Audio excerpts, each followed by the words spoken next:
Help me hit 7,000 subscribers. Support the video with a like and share your thoughts in the comments.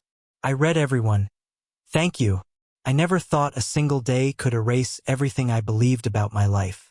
My name is Jasper, I'm 38, and for 12 years, I thought I had a marriage that was steady, predictable, and real. My wife, Lila, was everything I had wanted. Kind, warm, always laughing, and seemingly devoted. We had 2 kids together, or so I thought. A little family, a little chaos, and a lot of love. That's how it felt, at least on the surface. The day I found out the truth, everything shattered. It wasn't a fight, not really.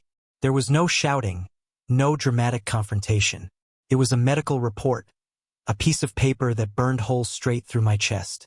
Our youngest, my little girl Maisie, wasn't mine. Biologically, a fact that didn't just crush me, it erased me. I stared at the words over and over, willing them to rearrange themselves, willing some mistake to appear. But there it was, stark and undeniable. The baby I held every night, the child I kissed goodnight and promised I'd protect forever, wasn't mine. I left that night, not with anger, not with dramatic scenes or slammed doors, but quietly. I packed a small bag, left a note on the kitchen counter, short, almost polite, and vanished. I knew there was no reasoning with a lie this deep, no repairing a trust that had been buried before I even knew. I didn't take my car, didn't call my parents, didn't alert any friends. I walked out into the night, letting the streetlights swallow me, letting the city blur into anonymity. I had no plan, no destination, just an instinctual need to disappear. For years, I lived in fragments. I bounced between cities, Brighton, Cardiff, Manchester, anywhere that let me remain invisible. I rented small apartments, never longer than a few months. I didn't answer old numbers or emails. I started over with temp jobs, night shifts, anything that kept me moving but kept me silent. The world around me carried on, oblivious, while I cataloged my own grief in quiet moments. I didn't cry in public, didn't discuss it, didn't allow myself the comfort of anyone else's pity. I had learned, painfully, that some betrayals are too heavy for other shoulders. I thought I could rebuild without her shadow, without the memory of the child I loved as my own.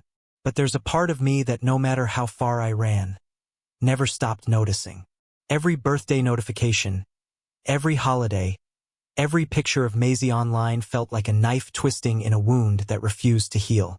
I tried to block it all, tried to fill the spaces with work, casual friends, late-night beers, but nothing dulled the ache entirely. The people I met during those years saw me differently. To them, I was Caleb, the quiet guy in the corner of a coffee shop, the one who offered a polite smile but never shared a personal detail. No one knew my past, my name, my family, my heartbreak. I became someone else because the old Jasper had been too painful to keep. Sometimes, in the middle of a sleepless night, I would catch a reflection in a shop window and almost not recognize the man staring back. Lines etched deeper around my eyes, my hair slightly graying, shoulders a little more stooped. Yet, inside, the hurt had hardened into a strange clarity, a rigid understanding that the only way forward was to live for myself and no one else. There were nights when the silence was unbearable. Nights when I would wander the empty streets of some city I barely knew, feeling the weight of betrayal pressing down on me. How could someone I loved so deeply, who promised everything, choose deceit? Choose to create a life where I was both present and absent at the same time? I asked myself that over and over, and each time I arrived at the same answer. It wasn't about me anymore. It had never been. Then, unexpectedly, everything changed. After nearly 6 years of self-imposed exile, I received a message I never thought I would. A simple, unassuming email, addressed to Jasper, not Caleb. She had found me, Lila. After all these years, she had tracked me down. I stared at my screen for what felt like hours. My fingers hovered over the keyboard, but I didn't respond immediately. A storm of emotions rose up: anger, fear, confusion, nostalgia. I had built a life to escape her shadow, and now she had reached across time and distance, trying to drag me back into it. I didn't know what she wanted, or if she even knew herself. Was it regret, guilt, an attempt at reconciliation? Or was it curiosity, selfish and human, wanting to know if the life she'd fractured had somehow survived? I stared at her words, and for the first time in years, I felt the pulse of the past collide with the life I had carved out for myself. The years of silence, the years of absence, they all became sharp, undeniable, and heavy with possibility. I didn't reply immediately. I needed time to think, to breathe, to decide if I even wanted to open that door. For years, I had constructed a life of quiet, deliberate solitude. And now, with a single message, Lila threatened to dismantle everything. I poured myself a drink, stared out the rain-streaked window of my small flat in Manchester, and tried to remember who I was before all of this, who Jasper was before betrayal rewrote his life. Eventually, curiosity outweighed caution. I typed a simple response. Why now? Short, neutral, safe. I didn't want to reveal too much, didn't want to invite the ghosts of the past to follow me back. Her reply was immediate, almost urgent. I need to see you. I can't explain everything over email. Please, just one meeting. I paused. The years of anger, hurt, and betrayal clashed violently with a strange flicker of something I hadn't felt in a long time. Longing. Not for her, not exactly, but for the life I had loved and lost. The family I thought I had, the normalcy that had been ripped away in a single revelation. Against my better judgment, I agreed. Not because I wanted to forgive, but because I needed to understand. To confront the person who had rewritten my past without warning. We chose a neutral place, a small cafe in Brighton, halfway between our respective cities. I arrived early, nerves and memories tangling together like a storm in my chest. When she walked in, I barely recognized her. Lila had changed too. The brightness in her eyes, the easy smile, it had dulled over the years. Life hadn't been gentle to either of us. She sat down, fidgeting with her coffee cup. Jasper, she began, voice hesitant. I don't know where to start. I didn't interrupt. I let her speak, letting the weight of years of silence settle over us. She explained bits and pieces, half apologies, half justifications. She hadn't planned for the secrets, hadn't known how to manage them, had panicked when she realized everything could unravel. She admitted mistakes, poor choices, and a string of decisions that I had borne the brunt of. And yet, for every confession, for every tear, I felt an emptiness that hadn't softened in the years apart. I realized something crucial in that moment. Her words, her presence, her regret, they couldn't restore what had been stolen.